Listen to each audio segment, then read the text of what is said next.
Nikita Mirzani tak terbukti cemarkan nama baik Dito Mahendra. Praktisi hukum Togar Situmorang mengacungi jempol putusan Majelis Hakim Pengadilan Negeri Serang, Banten, terhadap perkara Nikita Mirzani. Nikita Mirzani dinyatakan bebas dari dakwaan jaksa oleh Majelis Hakim Pengadilan Negeri Serang, Kamis, tanggal 29 Desember tahun 2022. Sebelum dibebaskan, Nikita Mirzani menjalani penahanan selama 2,2 bulan di Rutan Kelas 2B Serang sejak tanggal 25 Oktober tahun 2022.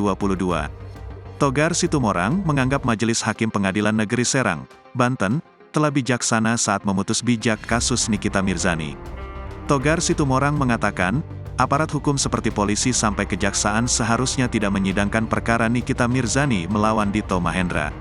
Kasus Dito Mahendra yang melaporkan Nikita Mirzani tidak seharusnya sampai persidangan, karena bisa dilakukan restoratif justice, kata Togar Situmorang, Selasa, tanggal 3 Januari tahun 2023.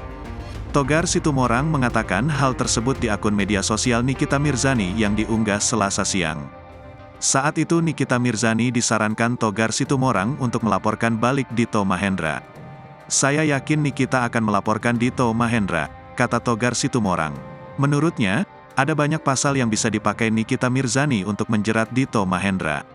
Apabila ingin mengadukan tindak pidana ke polisi, lanjut Togar Situmorang, Nikita Mirzani bisa melaporkan Dito Mahendra telah menghalang-halangi proses pidana. Nikita Mirzani juga bisa mengajukan gugatan perdata ke pengadilan. Nikita Mirzani telah banyak mengalami kerugian materi dan imateri selama 2 bulan mendekam di tahanan, kata Togar Situmorang. Ia menyebutkan, Jaksa Penuntut Umum Kejaksaan Negeri Serang tidak elok jika mengajukan banding. Yang salah itu bukan Nikita Mirzani, tapi orang yang diduga Dito Mahendra yang mengaku korban dan pelapor yang tidak kooperatif, kata Togar Situmorang.